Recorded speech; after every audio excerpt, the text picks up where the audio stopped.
प्रधानमंत्री नरेंद्र मोदी तमिलनाडु, लक्षद्वीप और केरला के 2 दिवसीय दौरे पर हैं, जो नए साल में उनकी पहली यात्रा है। 2024 के चुनावों के लिए भाजपा के मिशन दक्षिण को आगे बढ़ाने की ये शुरुआत है। उनकी यात्रा, जहां उन्होंने कई परियोजनाओं का उद्घाटन किया, एक बड़े राजनीतिक संदेश के साथ आई।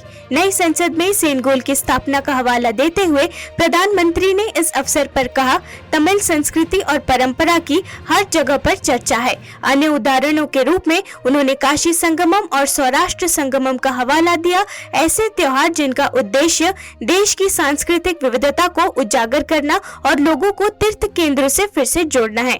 पार्टी अब अपने लाभ का विस्तार करने और अन्य दक्षिणी राज्यों में जगह बनाने के लिए काम कर रही है। प्रधानमंत्री ने औपचारिक रूप से तिरुचिरापल्ली एयरपोर्ट पर 1100 करोड़ रुपए की लागत से निर्मित एक अत्याधुनिक अंतर्राष्ट्रीय टर्मिनल भी खोला, जिसके बारे में उन्होंने कहा कि इससे अर्थव्यवस्था और पर्यटन को बढ़ावा मिलेगा। 2019 के लोकसभा चुनावों में बीजेपी 5 दक्षिणी राज्यों की 129 लोकसभा सीटों में से केवल 29 सीटें जीत सकी और इनमें से 25 सीटें कर्नाटक से आई, एक ऐसा राज्य जहां बीजेपी पिछले साल राज्य चुनावों में हार गई थी। तमिलनाडु, केरला और आंध्र प्रदेश में बीजेपी अपना खाता नहीं खोल पाई, लेकिन ये पार्टी को दक्षिण में बड़े लक्ष्य रखने से नहीं रोक पा रहा है, जिसका नेतृत्व प्रधानमंत्री कर रहे हैं, जो 5 दक्षिणी राज्यों में चुनाव प्रचार में काफी समय और आने वाले 2 महीनों में वहां कई विकास योजनाएं शुरू करेंगे। भाजपा इस बार तमिलनाडु में अकेले चुनाव लड़ेगी, क्योंकि राज्य भाजपा प्रमुख अन्नामलाई के आक्रामक राजनीति रुख के बाद AIADMK पार्टी ने भाजपा के साथ अपना गठबंधन तोड़ दिया है। हालांकि भाजपा अपनी जिद पर अड़ी हुई है और अन्नामलाई को अनाद्रमुख की मांग पर राज्य प्रमुख के रूप में प्रतिस्थापित नहीं किया है। केरला में भी भाजपा आक्रामक रूप से वामपंथियों और कांग्रेस दोनों पर हमला कर रही है और वायनाड से राहुल गांधी के खिलाफ एक मजबूत उम्मीदवार खड़ा करने की योजना बना रही है। आगामी लोकसभा चुनावों के लिए अपने चुनावी प्रदर्शन के लिए एक उच्च लक्ष्य निर्धारित करते हुए भाजपा ने मंगलवार को एक नए चुनावी नारे की घोषणा की। बीजेपी ने आगामी चुनाव के लिए एक नारा तय किया है और वो है, तीसरी बार मोदी सरकार, अब की बार 400 पार। पार्टी के एक वरिष्ठ सूत्र ने कहा, भाजपा ने लोकसभा चुनाव में 400 से अधिक सीटें जीतने का लक्ष्य रखा है। विशेष रूप से 2019 के चुनावों में भाजपा ने अपने दम पर 303 सीटें हासिल की और अपने एनडीए सहयोगियों के साथ कुल 353 सीटें जीती, जबकि 2014 के चुनावों में भाजपा ने अकेले 282 सीटें जीती थी और एनडीए ने 336 सीटें हासिल की थी। यह निर्णय सोमवार को एक बैठक में लिया गया, जिसकी अध्यक्षता राष्ट्रीय अध्यक्ष जेपी नड्डा ने की और इसमें केंद्रीय मंत्री भूपेंद्र यादव, अश्विनी वैष्णव, असम के मुख्यमंत्री हेमंत बिस्वा शर्मा, महासचिव तरुण चुग और सुनील बंसल सहित पार्टी के प्रमुख सदस्यों ने भाग लिया। इस साल के चुनावों के लिए पार्टी की तैयारियों के प्रयासों में एक महत्वपूर्ण मोड़ पर है। नारे के अलावा बैठक 2 घंटे अधिक समय तक चली। संगठनात्मक रणनीतियों पर भी ध्यान केंद्रित किया गया। केंद्रीय गृह मंत्री अमित शाह ने मंगलवार को सुरक्षा ग्रिड के कामकाज और जम्मू कश्मीर के समग्र सुरक्षा परिदृश्य की समीक्षा की और आतंकवाद विरोधी अभियानों को मजबूत करने और आतंकी परिस्थिति तंत्र के पूर्ण उन्मूलन की आवश्यकता का निर्देश दिया। करीब 2.5 घंटे की बैठक में गृह मंत्री ने जम्मू कश्मीर में आतंकवाद के खतरे को खत्म करने के लिए सुरक्षा एजेंसियों के एरिया डोमिनेशन प्लान की समीक्षा की। गृह मंत्रालय ने एक बयान में कहा, सुरक्षा ग्रिड के कामकाज और जम्मू कश्मीर के समग्र सुरक्षा परिदृश्य की समीक्षा करते हुए अमित शाह ने आतंकवाद विरोधी अभियानों को मजबूत करने और आतंकी इकोसिस्टम के पूर्ण उन्मूलन की आवश्यकता के निर्देश दिए। गृह मंत्री ने सुरक्षा एजेंसियों को संवेदनशील क्षेत्रों में उचित तैनाती की भी सलाह दी और दोहराया कि प्रधानमंत्री नरेंद्र मोदी के नेतृत्व में सरकार आतंकवाद के खिलाफ जीरो टॉलरेंस अपनाना जारी रखेगी। हिट एंड रन कानून के खिलाफ देश भर में प्रदर्शन कर रहे ट्रक चालकों से उनका प्रतिनिधित्व करने वाले परिवहन निकाय और सरकार के बीच देर शाम हुए समझौते के बाद तुरंत काम शुरू करने का आग्रह किया गया है। सरकार ने कहा कि हिट एंड रन मामलों में 10 साल तक की सजा का प्रावधान करने वाला नया नियम अभी तक लागू नहीं किया गया है और कहा कि कोई भी निर्णय परिवहन निकाय के साथ चर्चा के बाद ही लिया जाएगा। ट्रकर्स एसोसिएशंस ने ये भी कहा कि हिट एंड रन कानून में नए दंड प्रावधानों के खिलाफ विरोध जल्दी वापस ले लिया जाएगा। ट्रकर्स बॉडी की कोर कमेटी के अध्यक्ष मलकित सिंह बल ने कहा, हमने भारतीय न्याय संहिता के तहत प्रावधानों पर मुलाकात की और चर्चा की और सभी मुद्दों का समाधान किया गया है। नए कानून अभी तक लागू नहीं किए गए हैं और AIMTC के साथ परामर्श के बाद ही लागू किए जाएंगे। उन्होंने ये भी कहा कि हड़ताल जल्द खत्म होगी और ड्राइवरों से काम पर फिर से लौटने का आग्रह किया गया है। देश भर में चल रहे ट्रक ड्राइवरों के विरोध प्रदर्शन के कारण देश में पेट्रोल और डीजल स्टेशनों पर कमी की आशंका पैदा हो गई है, जिससे घबराहट में खरीदारी शुरू हो गई है। देश के कई हिस्सों से आए दृश्यों में लोग फ्यूल की कमी को लेकर चिंतित होकर पेट्रोल और डीजल पंपों पर कतार में खड़े दिखाई दे रहे हैं। 1992 में बाबरी मस्जिद विध्वंस के बाद हुए दंगों में कथित संलिप्तता के लिए कर्नाटक के हुबली में एक व्यक्ति की गिरफ्तारी पर कर्नाटक भाजपा अध्यक्ष BY विजेंद्र ने मंगलवार को कांग्रेस के नेतृत्व वाली राज्य सरकार पर हिंदू विरोधी होने का आरोप लगाया। श्री विजेंद्र ने कहा, कर्नाटक सरकार बार बार साबित कर रही है कि वो एक हिंदू विरोधी सरकार है। कल हुबली में उन्होंने 31 साल पुराने मामले को लेकर फिर से खोला और हिंदू कार्यकर्ता श्रीकांत पुजारी को गिरफ्तार कर लिया गया। हम इसकी कड़ी निंदा करते हैं। उन्होंने कहा, हम हिंदू विरोधी सरकार और हिंदू विरोधी मुख्यमंत्री के खिलाफ कल पूरे राज्य में मुख्य रूप से फ्रीडम पार्क में एक बड़ा विरोध प्रदर्शन करने जा रहे हैं। आपको बता दें, इससे पहले कर्नाटक के मुख्यमंत्री सिद्धारमैया ने 1992 में बाबरी मस्जिद विध्वंस के बाद हुए दंगों से जुड़े एक व्यक्ति की गिरफ्तारी के संबंध में नफरत की राजनीति के विपक्ष के आरोप को खारिज कर दिया था।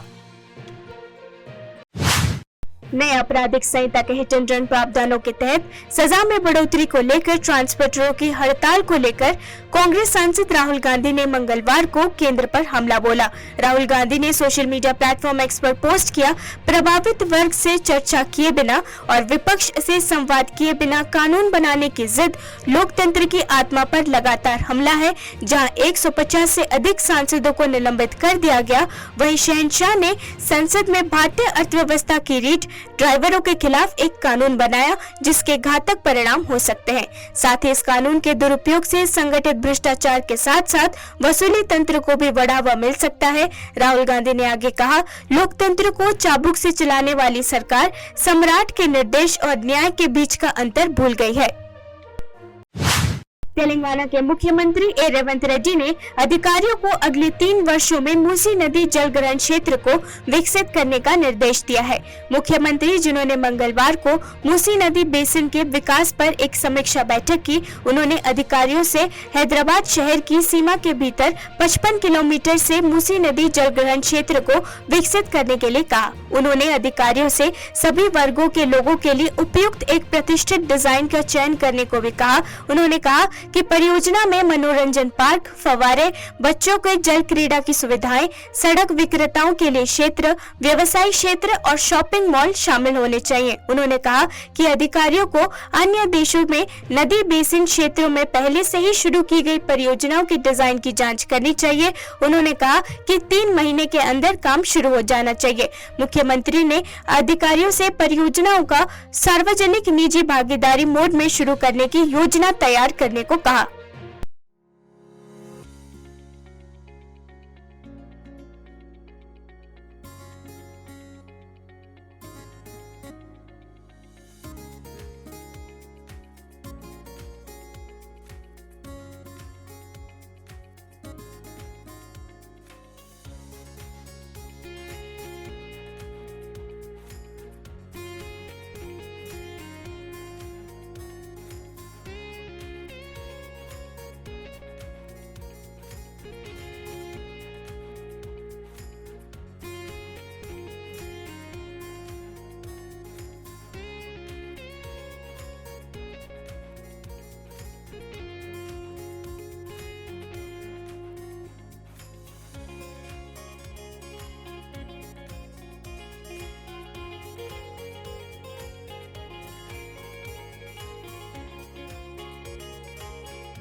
महाराष्ट्र के उप मुख्यमंत्री देवेंद्र फडणवीस ने निर्देशक रोहित शेट्टी के साथ मुंबई में राम मंदिर की प्रतिकृति रथ को हरी झंडी दिखाई।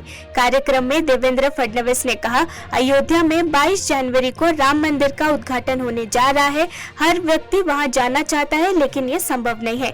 उनकी इच्छा पूरी करने के लिए राम मंदिर की प्रतिकृति तैयार की गई है। श्री राम जन्मभूमि तीर्थ क्षेत्र ट्रस्ट ने 12 जनवरी को दोपहर में राम मंदिर के गर्भगृह में रामलला को विराजमान करने का निर्णय लिया है।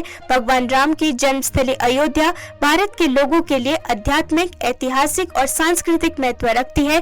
ट्रस्ट ने समारोह के लिए सभी संप्रदायों के 4000 संतों को आमंत्रित किया है। प्रधानमंत्री नरेंद्र मोदी अयोध्या में राम मंदिर के उद्घाटन समारोह में भी शामिल होंगे।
केंद्रीय स्वास्थ्य मंत्रालय के आंकड़ों के अनुसार मंगलवार को भारत में कोविड-19 के 573 नए मामले दर्ज किए गए हैं, जबकि सक्रिय मामलों की संख्या बढ़कर 4565 हो गई है।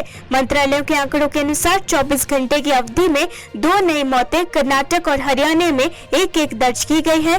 5 दिसंबर तक दैनिक मामलों की संख्या घटकर दोहरे अंक में आ गई थी, लेकिन अब एक नए संस्करण के उभरने और मौजूदा ठंड के मौसम की स्थिति के बाद ये बढ़ गई है। नए वेरिएंट के उभरने और ठंड के मौसम की स्थिति के कारण 5 दिसंबर के बाद दैनिक मामलों की संख्या में अचानक वृद्धि देखी गई। JN.1 संस्करण दिसंबर में राज्य में पुष्टि की गई कोविड-19 मौतों में से एक से जुड़ा हुआ है। हालांकि व्यक्ति की रोग प्रतिरोधक क्षमता कमजोर थी और उसे 3 महीने तक हॉस्पिटल में भर्ती रखा गया था, जिससे टास्क फोर्स को आगे की जाँच करने के लिए प्रेरित किया गया कि क्या मौत सीधे तौर पर कोरोना वायरस से जुड़ी हो सकती है। भारत में सक्रिय मामलों की संख्या बढ़कर 4400 हो गई है। कोविड मामलों में हालिया उछाल ने देश में सक्रिय मामलों की संख्या को बढ़ा दिया है।